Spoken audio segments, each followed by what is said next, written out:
All right, we should be good to go now. How you doing, man? Pretty good, pretty good. Awesome. So you've been doing a lot of just like Ling Speed, Skip the Bane Nest, 2-base Muta, right? Yeah, pretty much. Unless, and then I'll wall off if I scout they're going Ling Speed or something like that. But, Which yeah, barcode are you in this replay? oh, I'm, blue, top left. You're top left, okay. Cool, cool, cool. All right, awesome. Okay, so this is going to be really interesting because, yeah, 2-base Muta is such a nice kind of contained build if you can get up to it, right? So I guess just in terms of the theory, let's go through here. Obviously, mutas are just awesome in general. I wish we saw more of them. Rolling Banes into people's bases is just bullshit. Mutas are always going to force a very expensive defense and that sort of stuff. So, yeah, essentially the problem though is, of course, the combined lack of production with 2-base with the massive delay on how long it takes to get that spire up, right? So, like in this scenario right here, one of our weaknesses is always going to be if we get hit by a big Ling Bane timing, it's just really hard to stop, right? So do you build a spine or a safety Baneling nest like after your lair if you're up against a Ling Speed player? Usually I'll full wall, temporarily at least, and then just, if they commit, I usually just, put the Eva behind and pop the queen through and make spines if it's super committed or something like that. It's more just reactionary to what I see. But you're saying you wall off only once you see them flooding? Yeah, or if I see Ling, if I see Ling Speed, I'll start a wall, and then if I see it's committed, I'll full wall with the queen in the gap so I can do the trick to pop it on the other side. Okay, cool. Yeah, definitely. It could definitely be a little bit dicey against, like, if they've just gone third hatch quick and then they do a flood. The other thing is obviously the fact that people can do like light harassment, right? So if someone goes Ling Speed and then just builds like 8 Zerglings to harass you, building a wall off against that, when you're already going Ling Speed and you're going up the tech really fast is incredibly expensive, right? But if you don't wall off, they can kind of dart in and pick off drones and stuff. So what I see is the weakness of this version being essentially, so we've been practicing a 2-base Muta with Ling Speed, skipping Bane Nest, and reactively walling. Okay. So weakness is Ling Pressure and Ling Bane big attacks. So finding the right balance, right, is the real difficulty there because it's hard to not overreact or underreact, right? Yeah. Depending on the situation. So it's also, the other big thing is going to be the fact that they can scout what you're doing really easily, right? It's basically a free information for them, right? Because they can just figure out what you're doing. It's like, oh yeah, you've got 4 gases, you don't really have anything else. Okay, cool. This is like fine.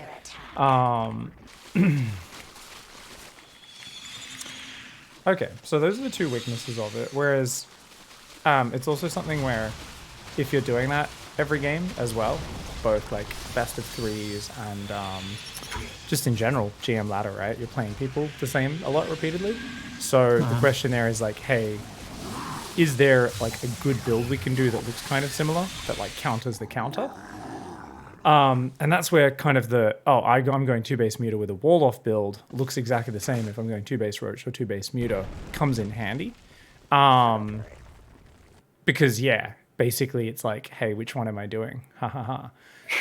I was talking to Cyril about this. I was lucky enough to get the last flight into Katowice with him and in the shuttle. And I was like, just talking about like these 2-base builds. And he was like, he's like, if you think you know how the opponent will respond to a 2-base build, then it can be really good.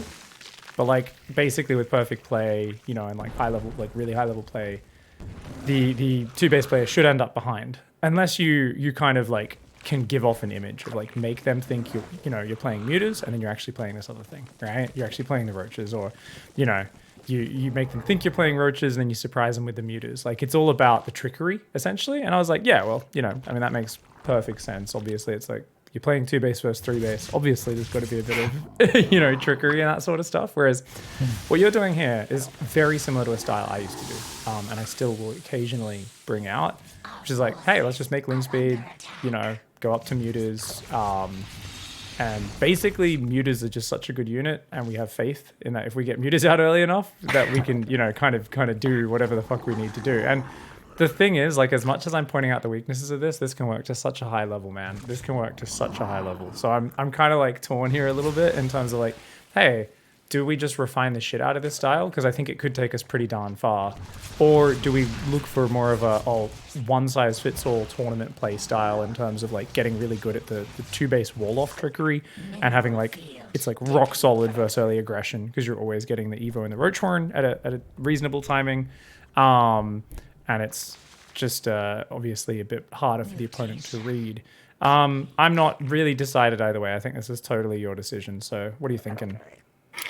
I think I also don't mind playing roaches. I actually enjoy playing roaches as well. So I think the safer style would be better because this is definitely very telegraphed, and I struggle a lot against because I even get people bane busting me if I reactively wall against this kind of stuff off like the 27 drones massling bane. Yeah, and it's just so hard to stop without any kind of proper. Without the wall off already being there and stuff, it's and without it, like, especially if you're playing a map like this, like Berlingrad, and they've mined out one of the minerals, right? Like, oh my god, it gets to you so quickly. Same with Curious Minds, even though that one's obviously much easier to wall off. So, yeah, definitely. So which way are you tending? What's that? You cut out a little bit. Oh, sorry. Yeah. So which build do you think you want to work on today? Probably with the wall off and stuff, because I mean I don't mind doing it this way, but I don't think it fits. I much prefer playing this way in ZvT than ZvZ, because it's more of I wasn't exactly sure how to do it in ZvZ, so I just kind of went off of what I know in that matchup, because I've gotten really comfortable in ZvT with it now, so I feel very good, but it just feels so different when I try it in this matchup. So. Yeah, I think the explosive nature and reactive nature of Zerg means it would be really nice if we can either be hitting hard timing attacks is usually, you know, the way I always tell people, general rule of Zerg, doesn't matter, PvZ, TVZ, ZvZ, is like you just hit timing attacks. Like you macro, you know, it's like attack with Lingbane, drone to X amount, then do your Roach attack, then drone up, then do, you know. So it's just like basically you have these attacks, which obviously just catch them out if they're greedy, keeps you safe against attacks, blah, blah, blah. Now for us, this is different because it's more of a tech rushing style. But in that scenario, it's like, well, at least we need to keep them guessing a little bit, right? Because you can kind of think of it as you're a Protoss player. If you're doing a 2-base Muta, right? We're kind of a Protoss player. We're going to have less things, but we're going to have better things. And we really don't want them to know what's coming. Because, I mean, we see what, like, you know, Zerg players do to Protoss when they know what's coming, right? It's just like, oh, okay, like build all, you know, up to X drones, cut workers, build all the units at the right point, shut down the attack, game's over, right? And that's, you know, it's what everyone hates about watching ZVP and what, you know, like with ground play, why a lot of players are like, oh, we don't want to do that, let's just make Void Rays all day to avoid that whole thing. But yeah, anyways, okay, cool. So taking a look at this one, you went for an insane massive Mutas in this game. This is like crazy. You went kind of like rogue style, where you just like never stop building the Mutas. But I didn't really see you get any like Baneling run bys in or anything like that. So. I actually forgot a Bane nest this game. I wasn't even thinking about it because normally, like seeing Hydras reminds me of it, and it slipped my mind completely this game. Cause I don't play it too often. This is more of just to give you an example of what I normally do if I do play it. Yeah. But yeah. Well, while we're in here, we might as well talk about it because this is getting a little more popular. The Let's Do a Mass Queen Infesta push, right? This has a bit of a Lambrona, as they say, which is a bit of Lambo, and I'm pretty sure Lambo has done this before. Seen a few others do it as well. So the trick here is basically just base trade, because the queens is just so inefficient to fight them. But then if you ever catch them splitting up enough, then you just jump on the queens, right? With like 30 Zerglings plus your Mutas. And obviously if you spread out beforehand, come in from 2 or 3 sides, like the way you fought this, you spread a little bit, but I would be like, oh my god, spread even more and have so many Banes coming from every side. And as silly as it sounds, try to get the Banelings on top of the Queens, right? But also, if you come with like enough Lings and Banes, hopefully the Infestors go down a bit quicker. And the thing is, like, if you can get rid of the Infestors, of course, then you can just go back to one-shotting the Queens. So the important thing there is obviously thinking about the numbers. Assuming you have equal attack upgrades to their armor upgrades, which I think is a fair assessment, we can do some basic maths here just to remember our numbers. I think it's usually about 22 meters to one-shot a Queen off the top of my head, but let's do some quick maths. So let's go out and... Okay. All right. So 175, you're going to be doing 8 damage a shot divided by 8. Yeah, 22. So 22 Mutalisks to one shot a Queen. So that's kind of, so the critical number is like about 25-ish. There's always a bit more, right? Because we want to have that little bit of wiggle room in terms of, oh, well, Mutas are obviously going to die, so we need to be able to adjust. Okay. There we go. Okay, mid-game. Verse Queens, 22 Mutas, one-shot Queens. So, say 26 to 27 is when you can pick a fight and dominate, right? So you could have 26, 27 Mutas. They could have like 15 Queens. One shot, one shot, one shot, one shot. And especially if they're not focus firing, they're not killing any Mutas even, right? You know, if you stack your Mutas up and the Queens are all kind of attacking different ones. Now, obviously, if they had fungal, that changes, right? That situation reverses, but it's insane because there's a lot of people I see who fight at like 20 Mutas versus like 12 Queens. And I'm like, well, this is just an awful engagement, right? But if you wait until you have 3 or 4 more Mutas, even just 23, 24, come in and start one-shotting them, it's like a completely different game because the moment transfuse isn't part of their power. It's like, oh, okay, we just win. Like, Queens are actually really trash if they can't transfuse. They need to have fungal or something like that. So just thinking about it in terms of strong timings, right? Early on when there's no transfuse and they're kind of spread out, and you're just catching Mutas with harassment, pretty easy to find a good fight, but just try to remember that number otherwise. For it's like, bam, I got 25 Mutas, let's go pick a fight. It can be really powerful. Okay, so other than that, in the mid-game, so notice how you are holding the Muta key down here pretty hard. And that's definitely something you can do, and Rogue likes to do it, so I can't say it's bad. But just be aware of the fact that if you're ever playing someone who always locks down their defense, right? So this barcode you're playing, look at how good this D is. There's like multiple Queens in each mineral line, multiple spores. You're still going to find some damage, but I would already say, like, it's a foregone conclusion, you're not going to get out of control with your Mutas, right?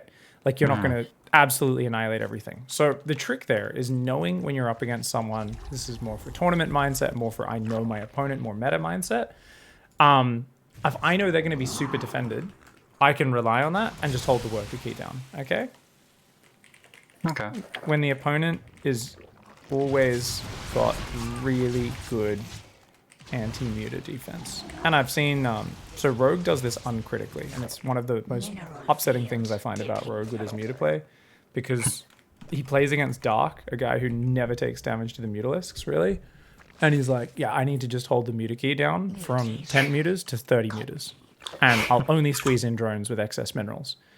And if he just reordered that priority and just said, just build 30 drones, then go back to Mutas, you could have 5 bases and have enough money to be making Banelings rolling in from all sides and Lings. And, you know, there's a moment where it's like, well, you're only harassing with 10 Mutas when that could have become 12 Mutas, 14 Mutas, 16 Mutas during that time. But the thing is, you're still going to hit like 20 Mutas at the same moment in the game, right?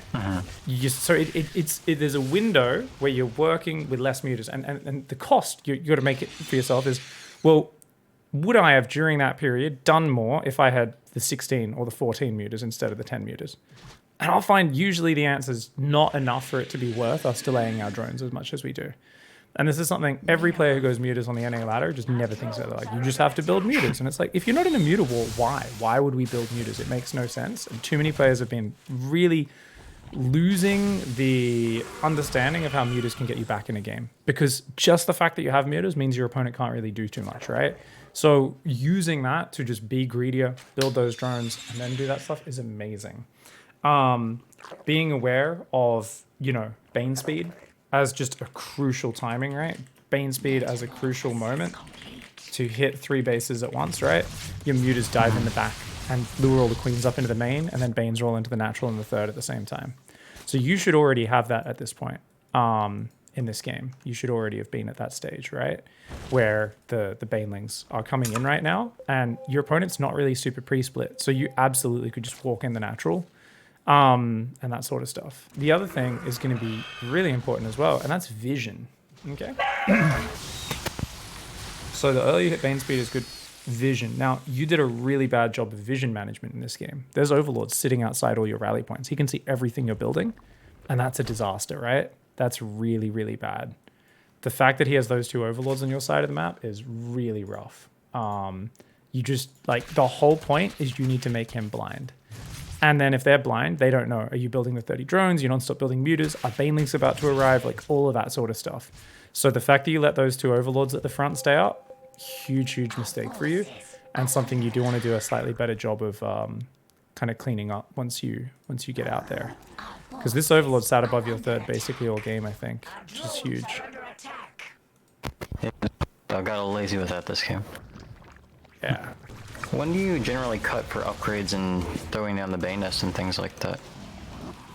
So if we're doing a gasless style, it'd be interesting, but it would be sometime after our first round of Mutas, right? Assuming how quick we want to go Baneling speed. You can start going air attacks pretty much straight away if you want. Yeah, just because, I mean, you're going to be pretty Muta focused, and you're obviously a guy who's going to be very, you know, aggressive with those Mutas by default, right? I'm talking about cutting the Mutas to drone initially and stuff, because that can be really good for then just swamping your opponent in Banelings and stuff, especially against someone who's playing, like, not, you know, not this style, but more of like a lurker Viper, right? Someone who's going to go hive tech. Those are the guys where there's big windows to just smash them with Banelings and Mutas before they get lots of lurkers and Vipers and stuff out. So the general rule, I would say, in terms of gas spending, so deny enemy vision and keep up your own. You had pretty good vision. You were missing an overlord on the south side of this map, and also some overseers to spot once there's burrow roaches. Forward overseers to see where they're coming from. Especially just like one on each flank of the map. Can you see where I'm signaling? Yep. Even if you just put it like there and there, you're going to spot like them coming ahead of time enough. It's map dependent, of course, maybe one in the middle as well or something. But that's just so sick, because otherwise people can be really annoying with the burrow roaches, and I think your opponent did a really good job of buying time with it. So back to the upgrades, gas spending, I guess we can call it. One way I'd like to think of it is first round of Mutas, and then +1 Bane speed and melee can all start after that. And then the moment Bane speed is done, do a roll in is like a kind of general good rule, right? And obviously we can be back to Mutas once you start those upgrades based on whatever you want to do there. Yeah, I think that's pretty huge. There's no other upgrades or anything. I mean, we don't really need to talk about Hive as much as it can be nice to go Ultra Viper is actually sick. I think Raynor in the game where he got... Did you watch Raynor vs. Dark from Katowice? Yeah, I watched all the games. All right, so you remember the game where he was like way ahead with the Mutas, and then he like Dark just kind of turtled up and defended. I think it was on Glittering Ashes. That if Raynor just went Ultra Viper that game, it was the easiest win of all time.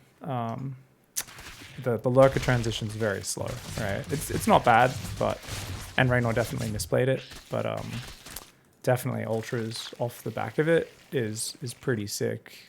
Is that what your Hive is for? Yeah, generally it's for just adrenal upgrades, and I do go ultras with this. Because when I play this, sometimes I'll play Muta into Roach, but generally it's just Mastling Bane, I think is my preferred way to play it. Okay, cool. So the Hive's not really important at all, yeah. I think in terms of like drone counts, so like my standard way of doing it, right? So for, you know, Pig's standard, not super Muta focused way, but more the Mutas are there for air control, and then get the economy up, and then start flooding Ling Bane. It's kind of like and you can tell I tend towards this way of doing it. First Muta pack, drone to 75. First Bigling Bane roll in, plus Muta attack, right? As that's happening, a drone to 90. You know, 5 full bases. Plus taking extra bases, just because why the fuck not? For transferring and stuff in production. And then it's basically like non-stop Muta production from there. So you'll see me kind of, maybe I've added some more Mutas in there in the middle, but I probably not past 15 or 16.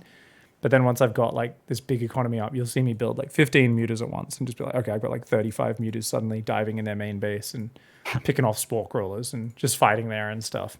But for me, I really prioritize getting the Banelings because the ability to hit multiple mineral lines I see as like being super crucial. Now, that's just kind of a general way I format it in my head. And you see where I'm writing that, right? In the notes, yeah? Yep. Awesome.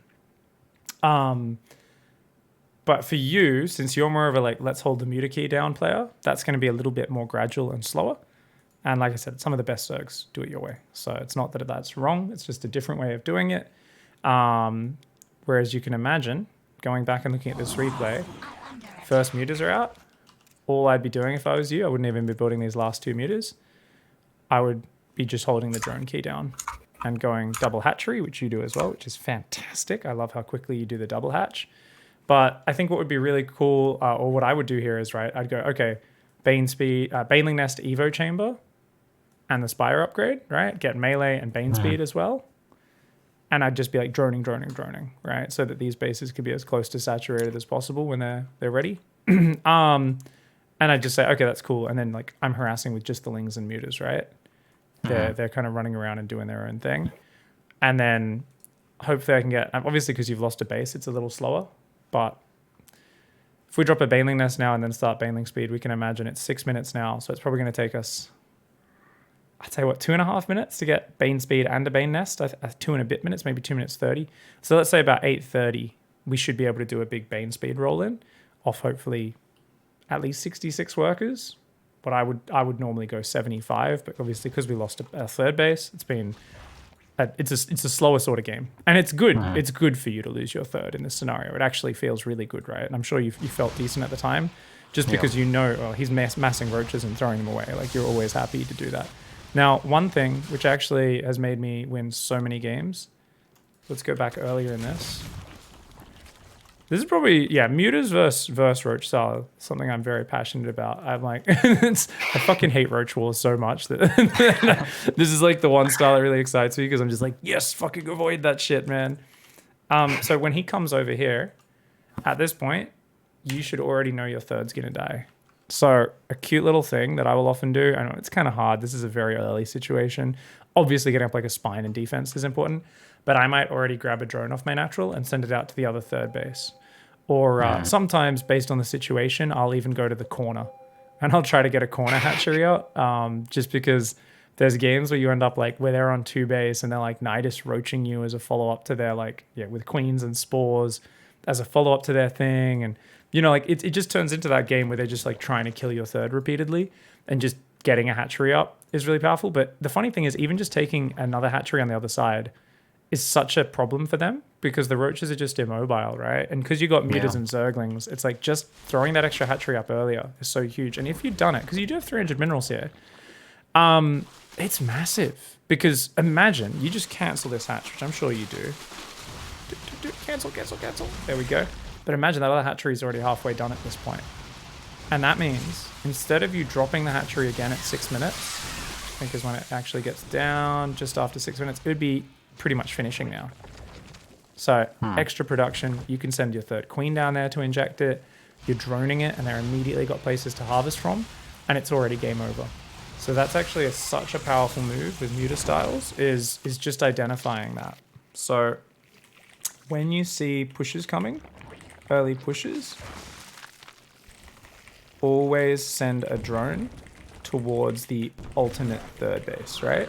Now, obviously, if you put a third down and then they run in your natural and kill you with Roach Bane, kind of dumb. Don't do that. But if at the very least you identify at some point as it gets to your base and starts killing your third, oh, this is not a life-threatening push. This is a, oh, they're going to kill my third hatch and run away or lose the units push. So even if you just committed to it here at 5:30, okay, there's like no rally, you know, it's 9 roaches. This is not the end of the world. Okay, my drone's already sitting at that third. Start the hatch. And that can be really nice because you've already got it sitting there and that saves you valuable time. Okay. Yeah, makes sense. Okay, awesome. Okie doke. All right, cool. So we've talked a bit about how I emphasize baneling run bys and stuff. It's part of me being a guy who likes to shift click things into mineral lines rather than micro them. Don't know. We can blame me being lazy or me being Australian and playing with lag all the time, whichever one. Probably a little bit of column A and column B. I think otherwise though, we talked about, okay, come in for giant spreadies. If you threaten the base trade versus a queen push, that's the way you fight it. You never fight it front on. And in general, that's how you should be fighting against quite a lot of pushes. Because if you can force them to split up, then your units are so good. And lings are just the best thing in a base trade, right? If you bust open the natural wall with the mutas, kill the queen in the wall, 50 lings get in, split them in both bases, you'll just win a base trade. And you actually, if you have enough zerglings, you don't need to think about keeping your own base alive. You just like run some drones away and you just keep base trading. And as long as your mutas don't headbutt into all the massed spore crawlers, you let your lings kind of do that while your mutas do other stuff. It's just so good for you as a player. So we can imagine how if we kind of prioritize that a bit more, your economy could be much higher here, right? Because realistically, the same pack of 10 mutas actually kept your opponent back, right? So that's where, and if we had the hatchery up a little bit earlier, we could be a little bit further ahead economically. In terms of overlords, I do think getting an overlord down in this bottom, very important. Just because, you know, you don't want to be surprised by a push coming. You're very fragile at this stage of the game. So just a little bit more vision we talked about, as well as denying your opponent's vision. Pretty good D by your opponent though. Definitely a few moments there where you flew past overlords. So what I'm imagining is, obviously you're probably just move commanding them and then looking elsewhere. Yeah, you've like given them a shift click and then you're looking at home. Macro. Yeah. They're also just scary for Nidus worms as well. Sometimes, if you think there might be a Nidus or whatever, or you don't want to waste time, I might actually deselect a muta. So just on that vision note, sometimes I will de-control group one muta and queue it to hunt overlords, overseers, to make sure no Nidus worm. And it always, you know, and it just slowly kills the overlords one at a time as well. So that might be something you enjoy doing, depending on what technique you're using. I think you still F2 a fair bit, right? Yeah. Yeah, so probably not for you, but... I've gotten better about it, but I still do utilize it more than I should, more than... That's fair enough. Awesome, mate. Okay, cool. All right, so... We talked about the mid game because the mid game is going to be the same no matter what, right? Whether you open 2-base wall off or ring speed. But let's go out now and let's, I guess we should hop in a game and kind of map out what the build order will be in terms of the standard 2-base gasless, yeah? Okay. Yeah. Well, not gasless. I call it gasless still, but you know, no ling speed, I guess is what we should be meaning. All right, let's, okay, I'm going to put this near the top. Okay, so we're going to do 2-base wall-off build. Let's get into a custom game. And which side of America are you on again? I'm east. You're east. All right. Hello, everyone on Twitch chat, by the way, guys. Looking forward to chatting to you guys in a little bit. We'll have a chance to catch up in a moment. First stream back. Just landed yesterday morning. And I'm sure I'll probably start feeling confused and jet lagged since this is like sleeping time in Europe. But I guess we can just make this as very easy economic focus. Okay, so we're going to start the game, but it's actually not important. I think maybe we'll pause towards the start. Are we opening hatch first as standard? Yeah, generally. I've been playing a lot of pool first, but I've been trying to get away from it and more of the hatch. I like hatch first when I play mutas, generally. Yeah. It definitely gives you a nice start. It's like, I feel like Berlingrad, a map where it's pretty common, right? The 12 pool, drone pool and stuff like that. So might be like that map alone or Curious Minds or something where you bother with it. Good luck, have fun. Game paused. Sorry, just figured I'd pause for a moment. Yep. All right, so what do we want to do? In terms of build order, we're going to obviously just do a hatch first. So basically, no link speed, right? Now, we do need to deny scouting. So if they run one of their first 2 lings in, just, if you can't block the ramp, that's fine. Just start ling speed, right? So fake ling speed if lings get in, but we want to try to deny information wherever possible. Now, we don't really want to rush Evo Roach Warren in the wall off, right? Because we want to focus on economy. Those 2 drones could be mining a little bit longer. So there shouldn't really be a necessity to do that. I mean, obviously, we're just going to do a standard hatch gas pool, right? It's going to look real normal. And basically, I guess right after your queen pops in the main, we want to start the layer, right? Okay, yeah. Right after first queen pops in main, that's when we go layer. And then we want to take a second gas pretty shortly afterwards in the main base as well, of course, because it's hidden there.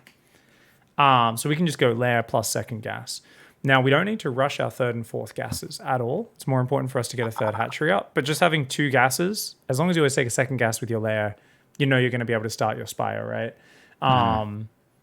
I think we can say something like, I don't know, like 13 plus drones on natural. We can take the extra gases. Or if we want to do a more economic way, actually, what we'll do is we'll say third base. No, that doesn't make any sense. You can't rush a third base. Sorry. I'm applying ZvT rules like a dumbass here. That doesn't make any sense. Yeah, let's say, what do you reckon? 13 plus drones, take third and fourth gas? Yeah, I think it should be fine. Yeah. Obviously, we can refine that a little bit. We're going to build the third queen straight away, yeah? By the... Oh, sorry, what? Sorry, continue. I was just saying, normally I just go based off the clock. I usually throw my gases down at like 3:30, but... Okay, you said about 3:30. Sure. That should be about then. It should be about then. I mean, there shouldn't be too much variance at that stage, but if you defended a 12 ball or something, right? It's nice to have a drone count just to make sure we don't gimp our economy. Third queen is ASAP from the natural as well, right? So it's like layer plus second gas in the main, and then we can start a third queen in the natural. Now, I do think drones take priority, actually, over that queen. So I'm not going to say ASAP. I'm just going to say third queen from natural. That gives you a little bit of extra defense, right? Just a little bit. With that queen, do you actually make a creep tumor, or do you bank for a transfuse in case they do something? I would normally put the creep tumor down, but yeah, it's up to you. That queen's usually going to pop. Yeah, I don't think the transfuse matters too much because you're going to be full walling anyway. I mean, if you get a transfuse, it's nice, but up to you, really. I don't think the creep matters either. To be honest, you could play with no creep all game because you're playing Mutas, so you don't really want creep spread because it speeds up the roaches. So you literally could play a 0 creep tumor style and just think of the queen as a defensive unit that also can move out to shoot down overlords and stuff and deny overseers coming in. Okay. The only time you need it is if the creep doesn't naturally reach the edge of the wall off, right? I don't know if we have any maps in the current pool where that's the case. I feel like there's one. Not sure. I think on this map it barely reaches naturally the creep, but I could be wrong. It might be a pretty shitty wall off if we don't put a creep tumor down on 2K atmospheres actually. So we could definitely after the first inject on the natural, put a creep tumor down. Might be a standard thing as well, right? Just to help the wall off. Yeah. I've been hesitating on it because the amount of times I've been link flooded and then the creep tumor's blocking where I need to make my second layer of a wall off. Oh, yeah. Yeah, you got to keep an eye on that. Keep an eye on that for sure. Definitely try to, number one, not put it there if you can, but more importantly, just very quickly kill it.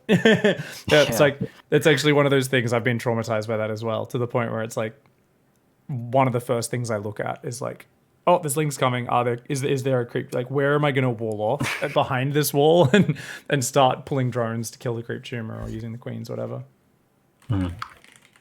With this, do you rally into gas, or do you put? Because I'm assuming since we're skipping link speed, we would rally instead of putting straight on. Because that's what I normally do. But it's funny because I would probably just put onto it, but I mean, you could just rally onto it. I mean, gas is pretty important for the lair and stuff, but I think you'll have 100 gas either way. So I think you can just rally onto it. Yeah, I'm more used to putting it straight on anyways. I just didn't know if there was a, if we skip link speed, if we shouldn't or not. So, just more I curious. think you shouldn't. I think your logic makes sense, but I don't. I think it's such a small thing, right? Because it's the difference between pulling one worker off minerals for like 10 seconds, right? That's really the only thing that changes. So it shouldn't change too much. Awesome. All right, you ready? Yep. Let's go. And probably.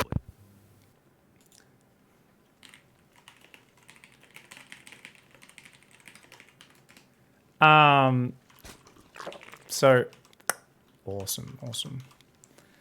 For everybody hanging out in the chat, Reaper here is very high level and has been learning how to play 2-base Muta and getting really comfortable in ZvT. Started doing it in Zerg vs Zerg. We're trying to get Reaper to play now the nice and confusing style, which is I'm going to wall off. I'm always going to start an upgrade when you're poking the wall off on the Evo chamber, so it looks like a totally normal build. And sometimes I'm going to do a roach all in off it, and sometimes I'm going to play Mutas. And we prefer Mutas as our main style, but we're already planning a style where it has a convergence, like exact same opening that's modular, and it branches into two very opposite builds. Because the person who's building lots of drones for their third, queens and spores, that is, of course, the worst possible thing against a roach timing. And likewise, so we can kind of alternate, make it a very tournament solid way of playing. In terms of maybe not super solid in that obviously we're limiting ourselves to 2 bases early, so we will be behind a little bit. But it adds a whole bunch of, it makes it very hard for the opponent to find the perfect response. And so a lot of players, if they want to play safe, they end up falling behind against this sort of style. If they want to be safe versus everything. So it's a lot of information denial, blocking, scouting, and all that sort of stuff. And it's also very safe because we've got the wall off, which is cool.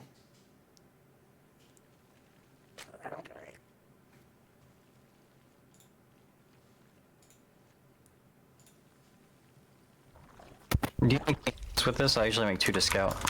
Or do you just drone only? Yeah, I would definitely think about making two lings, but maximum 2, right? Just for scouting.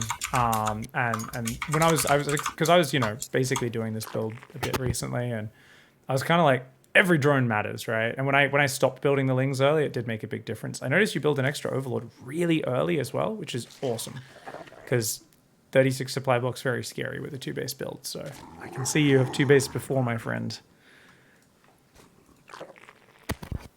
Definitely a 2-baser. It's very comfortable. So inject. Now remember our creep queen on the natural, she's now the creep queen, yeah. Second gas in the main as well, remember, with the lair.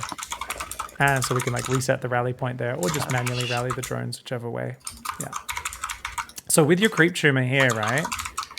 You wouldn't put that on the edge of creep normally. You would put it like, yeah, back about there. Perfect. Yeah, and you still might need to kill it if you end up doing a double or a triple wall or whatever. Okay. Though I guess on this map, maybe you could do it on the edge of creep actually and have it in front of the wall. But obviously each map's a little different. Inject. Ooh, got to inject the other hatch as well. Yeah. And all right. Evo Roach Warren. Your forces are under attack. So your Evo Roach Warren needs to be down, yeah, basically by default at this time. Okay. Game paused. Why? Because this is when link speed kicks in. Your overlord positioning on the map is fucking atrocious, by the way. I know we're playing versus AI, but what am I looking at right now? Jesus, dude. We're loading a build order. It's fine. I'm not gonna mention it. You obviously know where they should be normally. So that would be okay. But yeah, as long as the Evo Roach Horn starts at this time, you're good. And actually, I think if you put your Evo like over to the right a little more, I think you can do a 2-building wall off. It's like a bit of an awkward diagonal entrance, but I think on this map you could actually have the Roach Horn down 1 space and the Evo like to the right 1 space, and it would create this like little diagonal choke, which, because the queen's so chonky, like I always shit on PROTOSS players doing diagonal chokes, because we get a queen, it's like not too bad because she's so fat. It's not like blocking a wall with an adept where you put it in a diagonal and lings just walk right in. And then you could always reinforce it with an extra Evo chamber to thicken the choke point as well, right? or just put it behind it. Yeah. Anyways, point being, right now you've got a crazy fast layer and a spire and stuff, but we're almost like we actually could have had that layer delayed a few seconds. And the spire, it's actually not as important at getting that out as it is to deny the scouting, right? So this is something, my knowledge is really weak. I know this Evo looks late though. That's all I know. So I think what we probably want to aim for here, trying to get the Evo down at least closer to like 3 minutes. The Roach one can be kind of late, right? Because as long as it's lined up with like, you know, the layer for Roach speed finishing. How about we just say 3 minutes 15 we go Roach Warren Evo Chamber. I think that'll be a good balancing act of making it look like a normal build. And we could be, this is something we're going to have to refine, right? I don't have the info on this. I think it's around 3 minutes for the Evo, and then the Warren's like 5 or so seconds after, but... Yeah. Like how about we say 3:10 for now, Evo plus Roach Warren, to make it look like a normal build. And so if it's a little late, I mean, we could probably get away with, except against top level players, right? Doing like 3:20, 3:30, and there's gonna be like it's an Evo and a Roach Warren. But yeah, let's say about 3:10. Now that will slow down your droning a little bit and stuff, right? And it's cost money and all that, and that's fine. But okay. Also, right, with clearing up vision is so important. So if we think about Overlord vision, obviously you'd have your 2 positioned out front their base to see stuff coming out and also see if the 3rd gets taken. And then I would actually, with my other Overlords, I would really be trying to track where their Overlords are near your base, because they're probably going to have 2 on your side as well. And I would have Overlords sitting near them, right? So I would have an Overlord over out front my natural on the left, out front my natural on the right, and I would, you know, be very wary of where those Overlords are. So if they try to sacrifice one in or morph an Overseer, the Queens can block it. And that's why from here, at this point, any extra Overlords you're building should really be kind of ringing your main base and your natural, right? To spot for not just Nidus Worms, which is a big threat when you're doing a Muta build. Even though you've got a Roach Warren, you are actually quite weak to Nidus Worm if they do like a 30 drone one. But it's also just to stop those Overseers. And you see an Overseer, you get to pull all your Queens, block that motherfucker. And if we put the Spire probably next to your spawning pool, that's going to be a pretty good hiding spot where it's pretty hard for them to get in there. Okay. Yeah, I'm actually really bad about my OV spread in general and every matchup, to be honest. I'm just very lazy with it. For this matchup especially, that's going to get you really punished, right? I mean, you've got to do it. So it's for me, it's always like those first 2 out front. My 3rd Overlord actually goes over the pillar on my natural just to make sure there's no pervert there, and shift clicks to just outside my natural out front. So it would be like, you know, the destructible rocks on the ramp out front your natural, it would be like kind of close to those, just a little further back from it, just so I can see any Lings or Banes or Scouts coming in near my base. Because I think it's so important to see that stuff near your base, whether it be Banelings morphing or the 4 Zergings that were scouting earlier coming in, and then they block you from walling off while the Ling Flood comes across the map, right? That information is just so crucial. And then it also gives you awareness of, okay, they've got 2 Overlords here. You know, when I do move out to take my 3rd, I'll run out there with my Queens and kill this Overlord and that sort of stuff. Awesome. All right. I think we are good. So you've just taken your 3rd and 4th gas, your Evo, and your Roach Warren. Right now, you've got an inject going to be popping in about 10 seconds on both your hatcheries, okay? So we don't need to do macro cycle just yet. You can spread your creep tumor forward, keep droning. Yeah. And definitely no need to rush a 3rd base because, you know, depending on the scenario, yeah, if they've gone gasless as well and they're also taking a 3rd, okay, we can take it. But otherwise, it's just not high priority, especially if they have Ling speed, since we can't defend it. Awesome. So the way this should work from here should be maybe 4 to 5 roaches to secure a 3rd hatchery, and then your first round of mutas. Usually it should time out something along those lines. I think your spire will be super quick this game, so it might be slightly different, but we'll see. You ready? Good to go? Okay. Game resumed.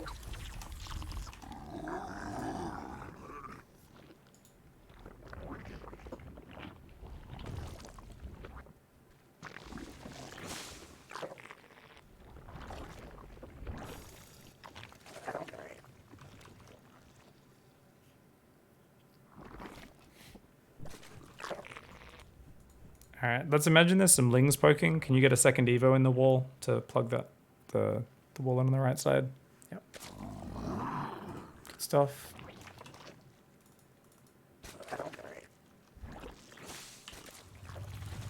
All right, upgrade need to be going on the Evo, so let's just click an upgrade now.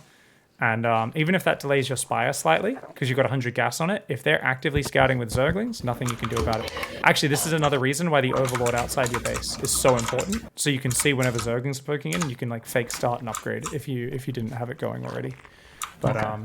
I mean, we want to make +1 in roach speed anyway, just because that's kind of what the build is. So send a drone to your third, build roaches. We should be making five or so roaches to secure that third base. Awesome. And we can go third base and then Mutas after that. Beautiful. And there's just something about getting your third hatchery started before you build Mutas that is so crucial, right? It makes such a big difference to make sure we've actually got our economy coming in behind it. All right. Game paused. So you'd actually, this is pretty good, right? 5 minutes, we've got Mutas on the way, all this sort of stuff. Scenario, mate. They've scouted your Spire. Scenario. They scout your Spire at 80% complete. Okay? So what, off the top of your head, what do you think their reaction would be? On NA, I'm sure they would try and reactively throw down a Nidus. Not a bad assessment. So they might go for a Nidus, yeah? Yeah. Nidus, start amassing spores and queens. Or some people go really fast. If they're playing 2-base roach, sometimes instead of Nidusing, they'll just get really fast Hydras I've seen, which is kind of weird, but something I played against. Yeah, no, there's a lot of donkeys out there. Yeah, I've played quite a few people doing this, and then they don't even do it as a timing attack, and I'm like, oh god, what am I looking at? It's literally the worst thing you could do. Hydra, like a roach Hydra all-in is not bad. It really isn't, right? It's like, hey, that's pretty powerful, especially if it's a smallish map. You bring some queens maybe with it as well. But it's an all-in. It's you know, it's like you're just trying to kill them, right? It's like doing a Roach Hydra timing on a Protoss's third, trying to get in when they've only got a single disruptor or just before Storm finishes.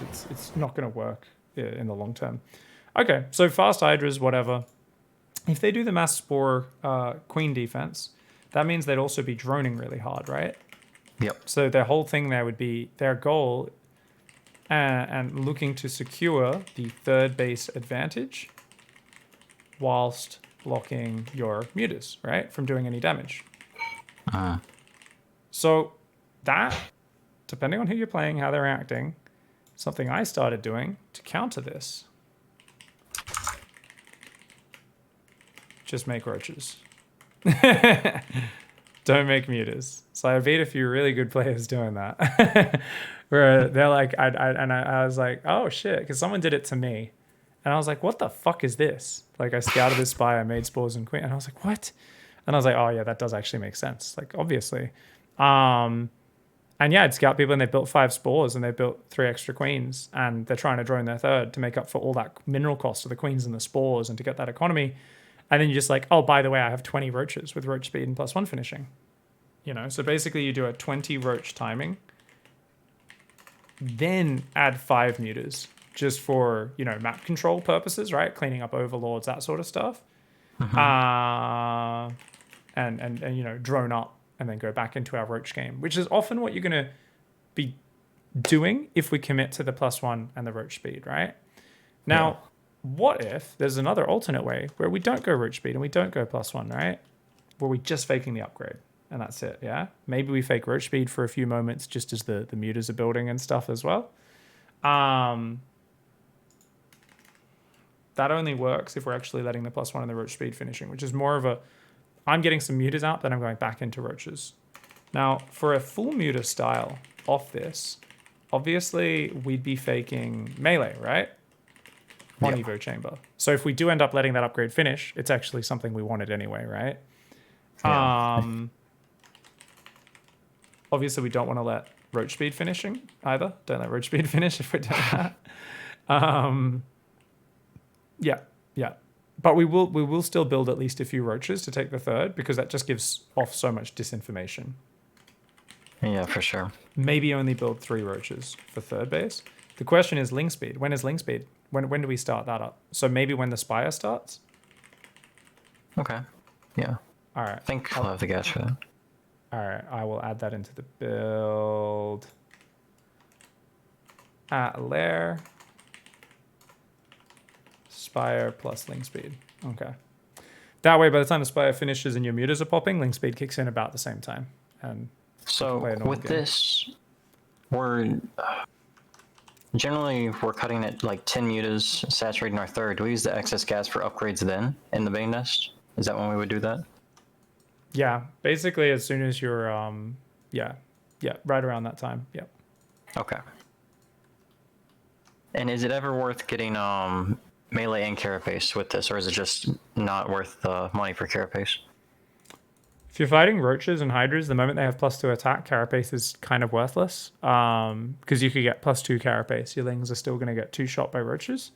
It technically helps versus the hydras. It's not going to change the lurker maths at all, I don't think. I'm pretty sure lings are always going to get 2 shot by lurkers.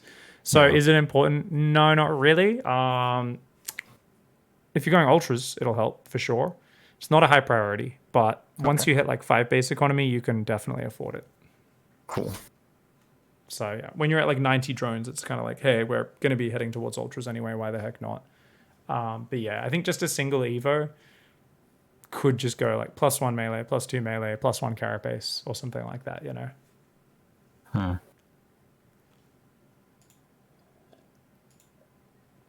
What else? I think that's the build. Yeah, okay. So we're at this point now. Let's, so what are we going to do? Link speed. Let's go link speed. Oh, your overseer, your spire placement, by the way. If an overseer came in from the right, really hard for you to defend that spire placement.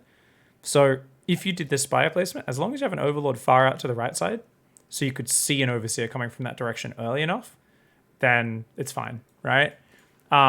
Because it's much easier to block from the main base where this spire is, right? Whereas my default is up kind of tucked behind the gas in your main next to your spawning pool. And that is a little bit more central in terms of all things. But likewise, if they go down the far left flank of the main and come in from behind, then they're definitely going to see that as well, right? So yeah, it's all just about your awareness. I think anywhere is really fine, anywhere in the back, as long as you just keep your vision nearby. All right, so let's get link speed. And you very well could stop at like 6-8 mutas initially and then just drone up hard, right? But we'll go probably like 10, I think is a good account for you, because I think that's enough where you can really, you catch a queen or a hydra, you kill it, you're going to kill 5 drones rally out, you're going to kill them all, right, before they get to the safety of the spores. Yeah, so what are you going to do from here? Link speed, do we get Baneling Nest, start getting the upgrades in the near future? When that Baneling Nest is done, I guess that'll line up pretty well. Are you just kind of droning your third in the meantime while harassing? Yeah, I think that makes sense. All right, let's just run through the next minute then. Let's go. Game resumed.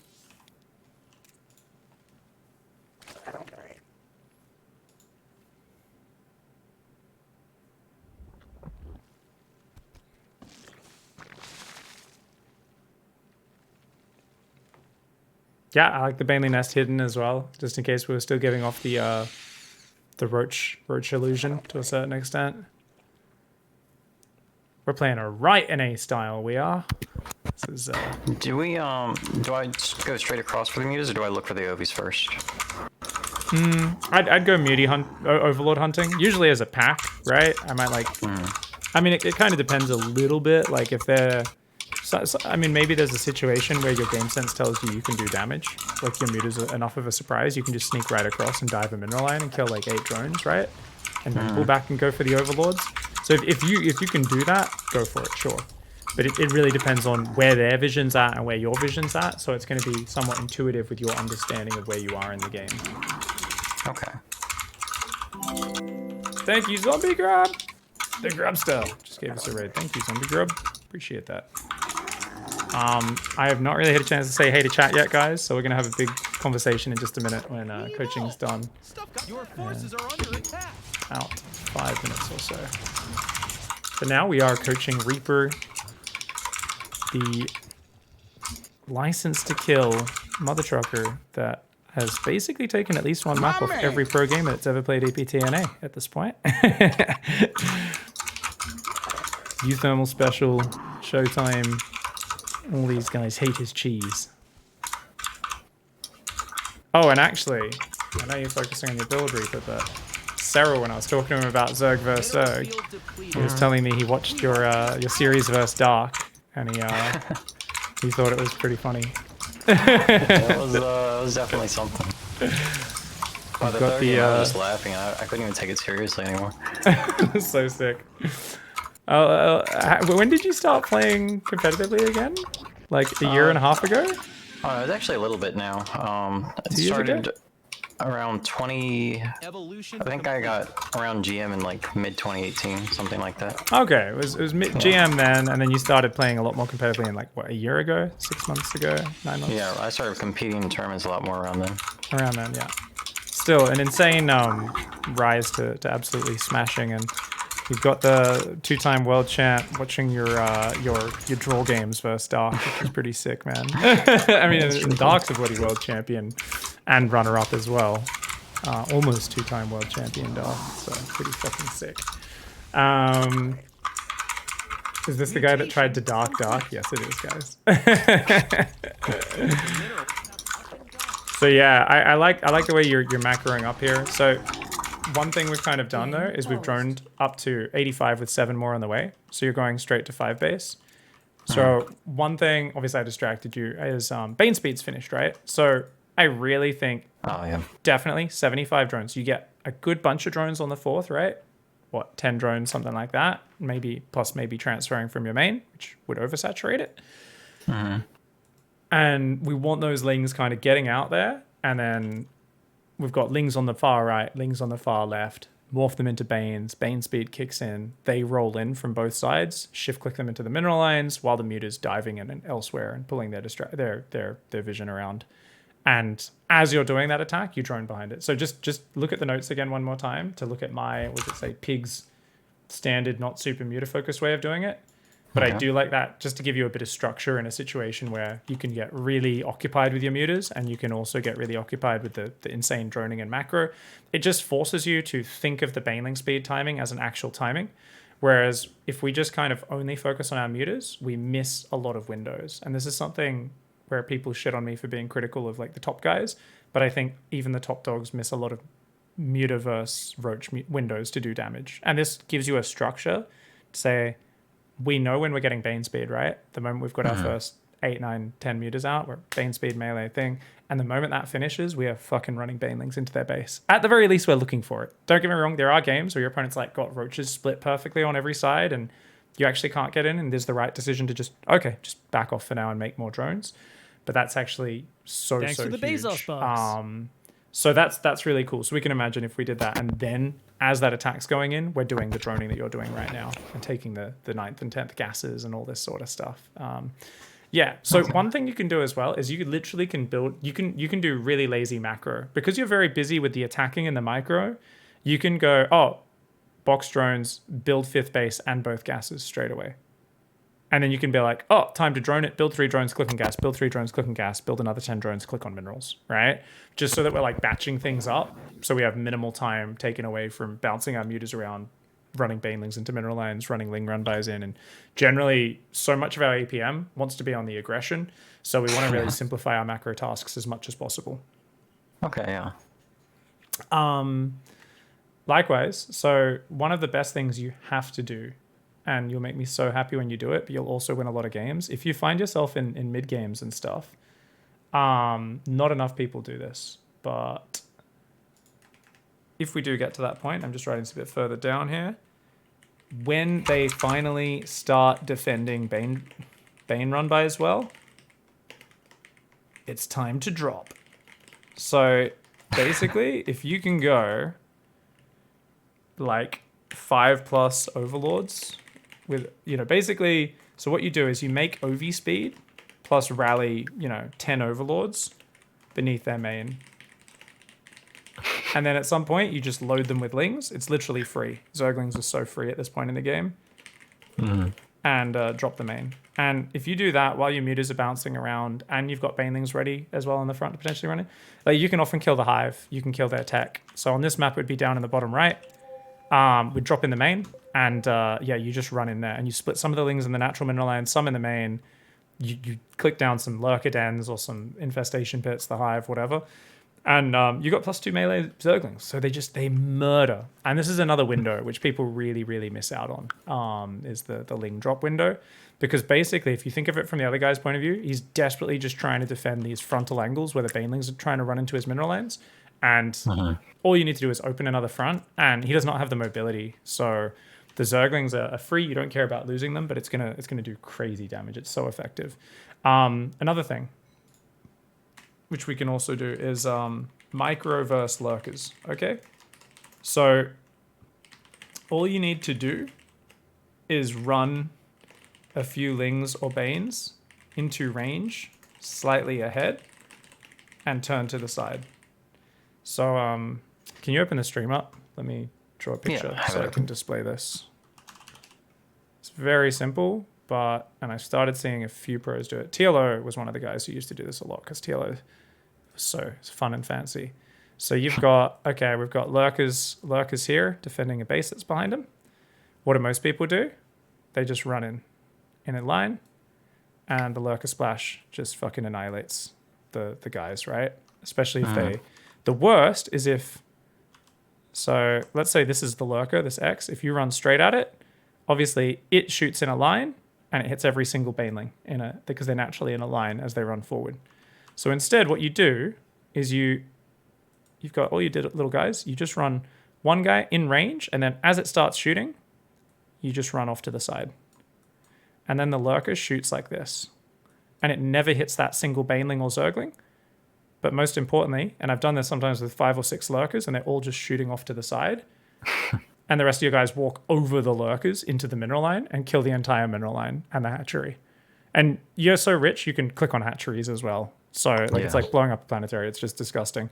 But if people are just leaving lurkers out there, you'd be amazed how often this works. What's another theory you can do? Okay, so what if they've got lurkers, the X's, but then they've also got spores?